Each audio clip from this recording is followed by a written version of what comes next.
Okay, we'll start with a simple question, but maybe a complex answer. AI, here, there, everywhere, big explosion.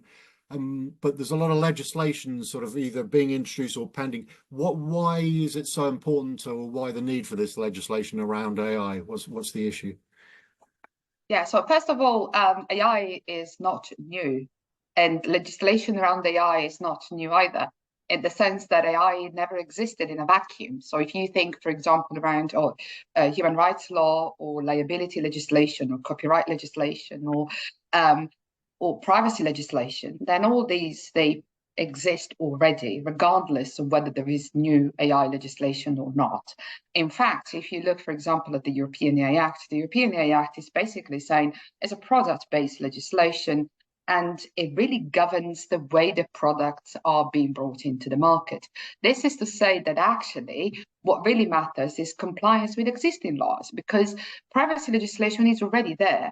Now, we may end up in situations where current legislation is not really thought for the age of AI. So, for example, copyright law. How are we going to manage copyright and artificial intelligence? This is a debate that we need to have, and it's happening.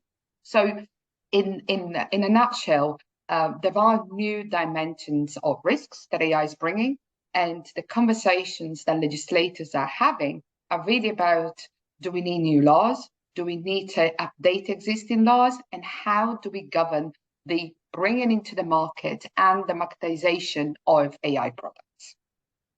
Okay, and the EU AI Act is there, if you like. I'm sure there's hundreds of pages of content, but are you able to sort of distill the key elements? But bear in mind what you've already said. What's the focus? What are the important things for people to know? Yeah, so the most important thing to know is, and to clarify, because there is a lot of misunderstanding around the European AI Act, which I think is important to address. I mean, there is the misunderstanding that Europe somehow has come with the European AI Act to strangle innovation. So the European AI Act goes into the direction of the health and safety legislation within the EU.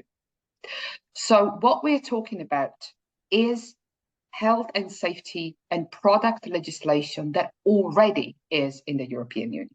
So if you visit a European country, you look, for example, to a refrigerator, and you will see that the refrigerator has got a CE mark, which is a conformity requirement. The same happens with the AI product. So before hitting the market, specific AI products, especially the ones that are considered high risk, they're high risk under the product legislation of the EU, and I'm talking about things like aviation, things like medical equipment. They need to undertake that conformity assessment, that is already prescribed in European law. But the European AI Act is not just the product legislation. It also adds another dimension. It's not just health and safety, but it's also the impact that these tools may have on the freedoms and fundamental rights of individuals. So it says, if a product is high risk under product legislation, so under what we said earlier, so that means the existing product-based approach in the European Union, or if it's high risk because it infringes or may infringe upon the fundamental rights of people, that is an AI system that may decide if you have access to a job or not. If it goes wrong, it really locks you out of something. So that is considered high risk. In that case, there has to be further controls and checks wrapped around these products before they hit the market. So this is to say, this is the European AI Act, this product-based, with an additional nuance based on impact on fundamental rights of individuals. But in reality, what is really important to understand is this: the European AI Act doesn't apply to so many companies, because what we're talking about is companies that produce high-risk AI systems. And the second thing that is important is that these requirements, they are already existing in existing legislation. So, for example, a high-risk AI system, for example, one that is about recognizing the facial recognition, or one that is about deciding whether you get a loan or not, they need to safeguard personal information. Well, actually, that is already a requirement. This is to say that we're not adding that much. The idea of Europe is to govern this within the 26 countries that make part of the European Union. Okay, so I think you said at the start of it, there's a sort of misunderstanding or the suggestion that it's quite a sort of restrictive piece of legislation that will sort of throttle innovation and sort of promote people's individual rights. But you think the balance is perfectly reasonable and it's being mischaracterized as being sort of stifling innovation. Is that fair? Well, I think that there are two elements into this. So there are different approaches to govern AI, right? So for example, take the United Kingdom, right? The United Kingdom, you have regulators such as the Information Commissioner. In the UK, the Information Commissioner Office has done stellar work at guiding the UK business community and the community worldwide, because the Information Commissioner in the UK has been fantastic, are producing guidance, AI auditing frameworks to really bring together issues related to privacy and privacy harms. I mean, to be honest, a lot of the harms in AI are privacy harms because they do impact on individuals. So there is an approach to say we are going to strengthen regulators. We are going to have regulators in the competition realm, in the human rights opportunities, in privacy, to really try and understand how to support businesses in doing AI, in doing a way which is compliant and is responsible and is trustworthy. The EU approach, whether it will work or not, we'll have to see. Certainly, I think some of the misunderstanding that we're seeing comes not from the regulation of AI, but to other elements of AI legislation, of EU legislation, for example, the Digital Services Act, the Digital Markets Act, and a different and stronger approach to competition and large platforms that we haven't seen before. Okay, and to sort of, if you like, complicate matters slightly further, the UK has its own AI bill. I'm just wondering if that is broadly in line with the EU AI Act, or if it takes a slightly different approach. And then, if I can just add in, I read, I think fairly recently, that California, for example, has some AI legislation which is being characterized as the hyperscalers have basically hijacked it and sort of they can more or less do whatever they want. I don't know, again, if that's a fair sort of summary of that. So just, I suppose, comparing different bits of AI legislation as to whether they're all broadly headed in the same direction or not. I think the UK is taking a sound approach. I mean, from what I'm seeing and I'm reading, we'll have to see what Keir Starmer's government is going to do. But it's really interesting what is happening there, because from what we are reading, and I think that is correct in the sense that there is not just the legislation around AI, but what the government is trying to bring in the UK is also legislation around the sharing of data, especially, for example, when it comes to research data and how it can be used and shared in a way that enhances and furthers innovation in the UK. So the approach that the government in the UK seems to be taking is very much going into not just AI regulation, and the AI bill seems to be focusing on higher risk LLMs, the ones that the European AI Act also to an extent regulates.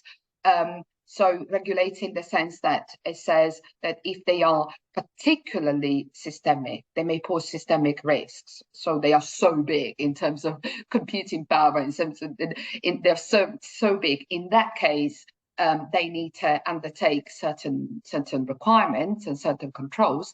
I think similarly, the UK is looking into this, into sort of the LLMs. But also the UK seems to be looking at the wider spectrum. So it's looking also at sharing information and also cybersecurity, because one of the big things around artificial intelligence is that AI is a big friend when it comes to cybersecurity, because it helps us identify potential risks, but also exposes companies to further risks. And in the UK, after we've had recently some large exposure to breaches. I mean, for example, in the NHS.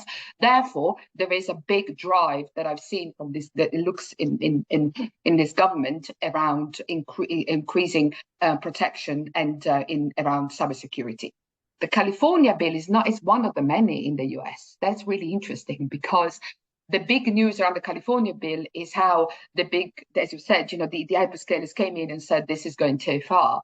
And what is emerging is that it's been diluted to a certain point. But in reality, what is happening in the US is that we're seeing a proliferation of AI bills, especially in the areas of employment. And this is really interesting. So we are seeing a lot of countries saying, hey, when you're using artificial intelligence to recruit to hire and fire, then in that circumstances, we need either a licensing mechanism or an auditing mechanism like is happening in New York or something similar. But it's not just the US. I mean, we had in Saudi Arabia, you're seeing principles for vertical AI, you're seeing a growing discussions in Australia, in Brazil, in Canada. This is a discussion happening all over the world.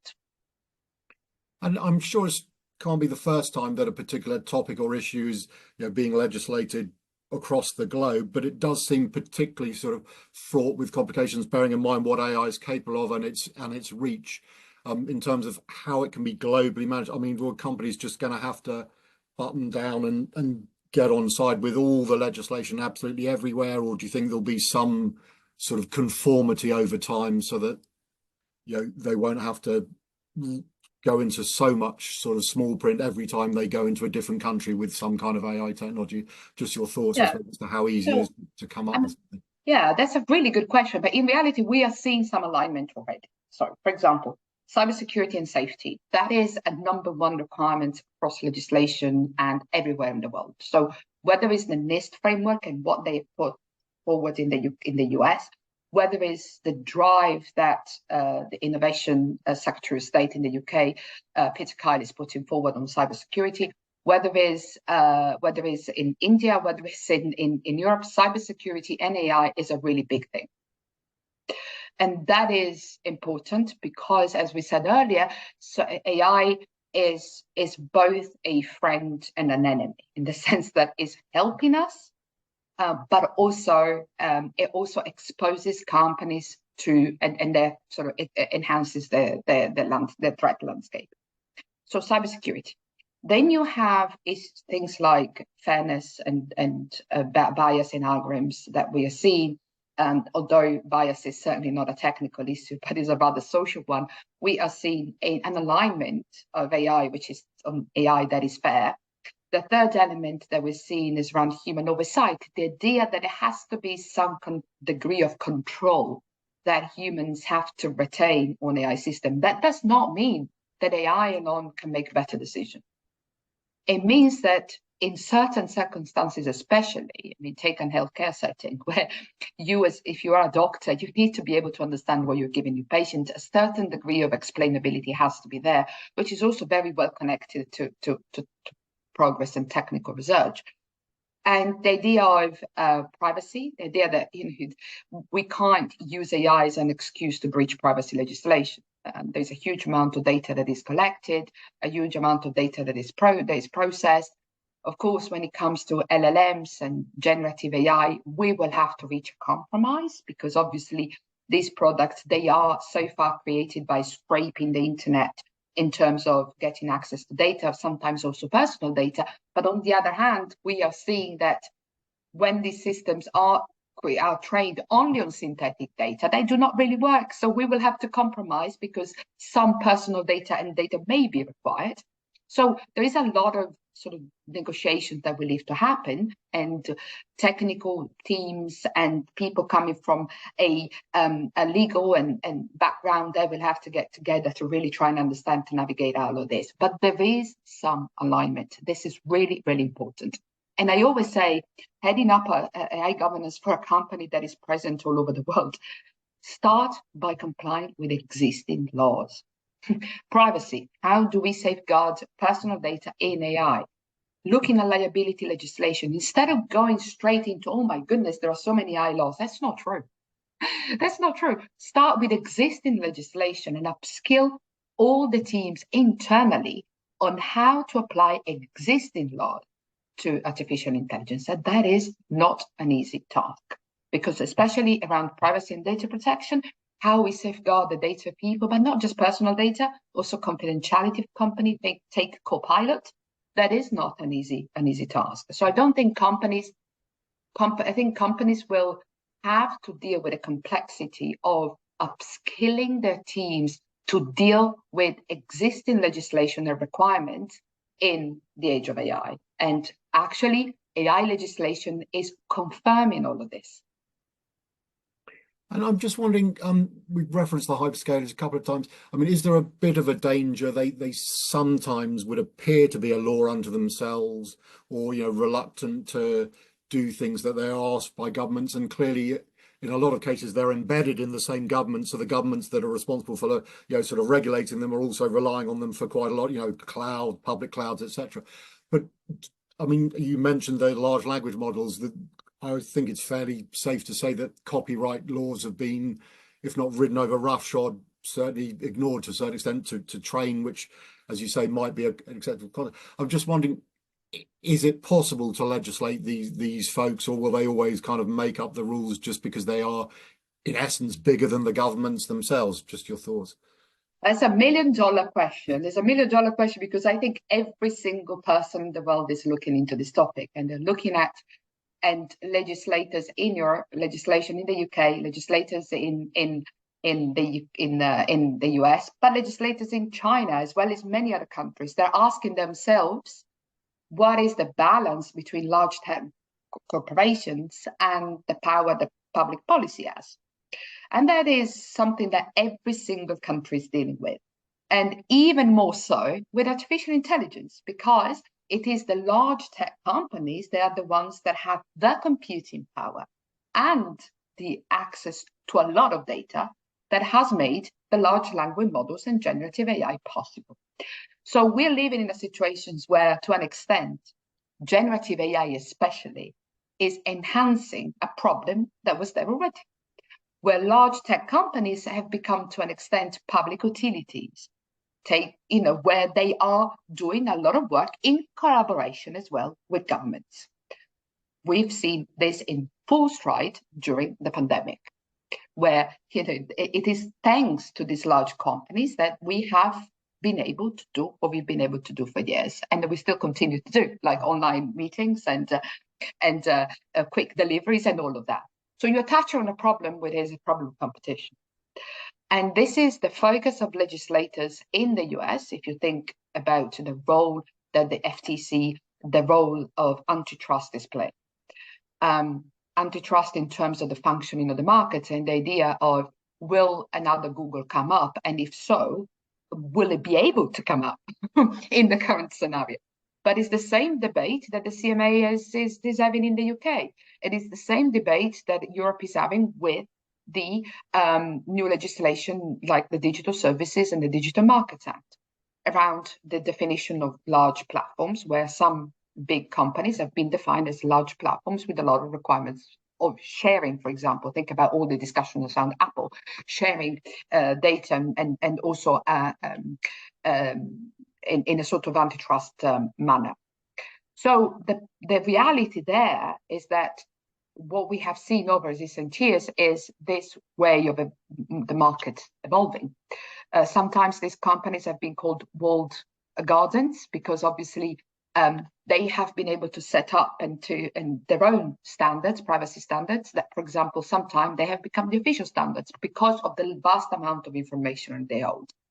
The reality, however, is that what we are seeing is a big push for government to come to new terms with this. And we, for example, in Europe, you're seeing this quite strongly, especially in recent days. And you're seeing this in the US, you're seeing this in the UK. And I think there is an understanding that if we want innovation, then we do need to invest, and countries do need to invest in well-functioning markets. Privacy, for example, is in 2024 is very difficult to separate privacy from competition because it's big companies, they have the most amount of data. Although privacy is very much about human rights and competition is about well-functioning markets. So they're two different realms, but we're seeing more and more a connection between the two. So that is all convoluted to answer to your question, because it's the favorite topic for me at the moment is really around the fact that, yes, there is a risk of artificial intelligence exacerbating an existing problem, which is which is related to competition, and the fact that is really what countries would want is to see proliferation of technologies for the benefit of companies and everyone. But I think we're also seeing a response coming from policymakers and governments, and I think we will see in the big developments coming next month. And presumably, it's reasonably important for governments to be able to exercise some degree of control, because if they can't, then I guess every company can point to the hyperscalers being, if you're allowed to do certain things, and therefore say, well, if they can, we can. So if they can't rein them in some way, shape, or form, then I won't say AI legislation becomes pointless, but it becomes much more difficult to enforce if there are lots of precedents, shall we say, where certain size companies have been allowed to get away with things, so smaller people that might have been picked up can just say, well, hang about, what about that over there? Is that too simplistic, or is there a danger of that? Well, I think we are seeing some stuff happening. So, for example, is news today and sort of this week that the CJO in Europe has fined Uber for data transfers, where the privacy shield between Europe and the US has been invalidated. Now we'll see how this will evolve. There has been over the last few years a stepping up in terms of sort of privacy practices, especially from data protection regulators. The big saga around data transfers and Schrems 2 has been a nightmare for every company in the world. I mean, we are seeing there has been some interventions. Whether it's the right kind of intervention is a different matter. But there has been some intervention. I think there have been obviously governments and companies work together, and that is a good thing. Companies and governments, they work together. We're seeing during the pandemic the massive reliance that governments have had on Google, on Zoom, all companies for the provision of services, as well as people in home deliveries of food and everything. So, to some extent, the question becomes when, and this is the debate I think that is happening in the legal realm at the moment, is really about when these companies take up a role that is a role of public utilities, then how does this relationship, which is important between government and private sector, need to be regulated? And in terms of companies sort of voluntarily either conforming or just behaving in the right way themselves, are you optimistic that the majority understand, if you like, the dangers and the risks and behave responsibly, or do you worry that if there isn't sort of some reasonably well-defined legislation, then companies will just sort of do their own thing, profit being the ultimate driver, and they'll sort of ignore any sort of moral? I mean, I see every other week there's a conference about the ethics of AI, and I think, well, is anyone actually really interested in it, or are they just wanting to make some money kind of thing? But yes, that's a tough one. But I mean, look, we've had privacy laws for many years. Nevertheless, AI has been a fantastic excuse to breach a lot of it. That is to say that obviously there are two comments on that. First one is, you're correct. AI is not an excuse to breach privacy laws, and therefore it is important that countries and governments, they say, hold on, and regulators, being big, being innovative, doesn't mean that you can trump over human rights, existing laws, and whatever it is. But there's also another side of the coin, which is the existing legislation correct and fair to deal with the age of AI? And this is where that is the role of public policy, is defining the compromise between the two. Everything comes with drawbacks. So, for example, we know that computing facilities, they cost a lot to the environment. Okay? That is where public policy needs to come in. On the other hand, I am a huge fan of doing everything on a device, including AI. I would love to be able to have a lot of access on computer, but I realize that not everybody around the world has got access to the same kind of phones. What I mean is that there are always drawbacks with whatever choice is made. And the role of the political realm, if you wish, or public policy and citizens is to navigate these trade-offs. And they need to be navigated through legislation, public debates. We adapt to tech as well tech adapt to us. So we need to review also the way that we're governing these things. This is to say that I am not somebody who, I believe in regulation.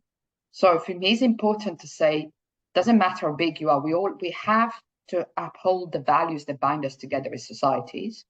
But at the same time, I also want to be able to recognize that maybe the way that we're doing certain things, like privacy, for example, that people view as just a long series of tricksy privacy notices online, that may be wrong. And maybe we need to rethink all of it. So it's a balance between these two things that is really important. And I think people recognize these days that a good and responsible way of handling not just data, but the resources and the assets that companies have, being the data, be it the environment, is actually something that they choose and value. And companies are doing these things because they believe in it, but they also, because also they know that there are some things that are shifting in public opinions, which is what is shifting in public opinions is that there is a search for companies that have a more sort of deeper look into sustainability, and that translates to technology as well. So I think companies will do it. Of course, companies need to thrive. They want to bring innovation, but companies do the company's work. And I think what government needs to really do, and public policy and citizens, is to work with government to try and navigate these trade-offs that we talked about, which ultimately is ethics. Ethics to me is navigating these trade-offs. And when I see sort of this big emphasis into the ethics of AI, that was okay at the very beginning. But now, honestly, I want to talk about the law, because the law exists already. And I want to talk about how critically we are able to upskill organizations and people to uphold privacy in the age of AI. And also discuss whether we need to review the way we do privacy, the way we do copyright law. We may say, well, actually, we like technology so much that we want to find a compromise. And that's okay. That's okay. Depends on who is leading this debate, obviously. I suppose then, if it's possible to summarize from your perspective, clearly there are massive advantages of AI in all facets of our life, you know, some tremendous developments already and no doubt in the future. And the downsides, though, are quite significant, as we've discussed. And are you sort of an optimist or a pessimist when it comes to the resolution of the good and the bad of AI? Do you think that the pluses will always outweigh the minuses, or do you worry that at some stage something we can't maybe even foresee at this moment will be set off? That, I mean, yeah, we've got these fakes, haven't we, etc., photos and all that kind of stuff already, which causes quite a lot of consternation. Do you worry that, you know, people who don't fully understand the nuances of all this, something fairly catastrophic could be triggered by unregulated AI, or are you happy that all the pluses will outweigh anything that might go wrong with it? I know that's a sort of big question, but look, I'm more worried about the people driving AI than AI itself. AI is a product, is made by people. The issue is, and I remain an optimist in the sense that I do see the enormous potential, and we see this day in, day out. Especially in sort of areas like healthcare and well-being, but also the fact that you can get people off some very, very dangerous tasks and automated using drones and things like this. I want to move beyond just generative AI. And by the way, the issue of deepfakes that you mentioned, the problem is not generative AI, the deepfakes, the problem in distribution, the rapidity with which these images get distributed in the web in a system that rewards the creation of echo chambers and dissent and polemics, rather than rewarding empathy or rewarding solidarity and creating groups for the common good to an extent. Everybody focuses on the image. Yes, okay, you can create a fake image in 2 minutes, but that in 30 seconds, but that's not the issue. That's how it gets distributed. So the responsibility is not on generative AI. The responsibility is as we know, is on the lack of controls on sort of, for example, the social media platforms. And the way the way that disinformation run rampant in social media platforms. That's a different matter. This problem is not generative AI in itself. Of course, I'm simplifying. I remain an optimist in the sense that I believe that machine learning, neural networks, and a lot of this stuff can bring innovation, especially in the area of AI or in healthcare. I also remain an optimist that, yes, we've had a lot of changes and announcements around generative AI, which has been brilliant. But also, I also believe that this is how the tech world works. You have spurs of innovation followed by sort of 2-3 years, right, of when things settle, and we are going to see an improvement in these technologies. If you look at ChatGPT 2, 3, 4, I mean, yes, we've seen improvement, but it's not massive as much as that is simply because this is how technology works. So the groundwork that companies are doing now in embedding this into the way they operate, in embedding this in the way that they help clients work.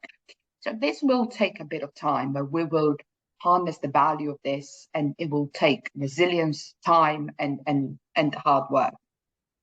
The concern I have is, as you say, around disinformation, but mostly is about those who claim that AI is going to kill us all, that raise the flag of destruction instead of focusing on the nitty-gritty of how we make AI work right now. And that means how we look at the business models that we have, that we don't spread disinformation so fast. It means that we look at how systems can produce outputs that are not biased and perpetuate and automate the existing inequalities. How we look into systems that are safe, robust, and secure. So these are the discussions that we need to have. So the scare sometimes that I have is when I hear these sort of alarmistic discussions around AI and robots are going to come, Terminator is arriving. And that I find is dangerous, because it really takes us away from the here and now and what we are in the possibilities that we have right now in this watershed moment between technology and humanity that we're in, to fix it and to fix it right. So that is the concern that I have.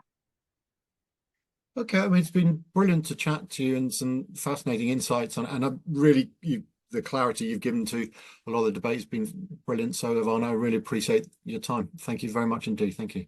Thanks to you.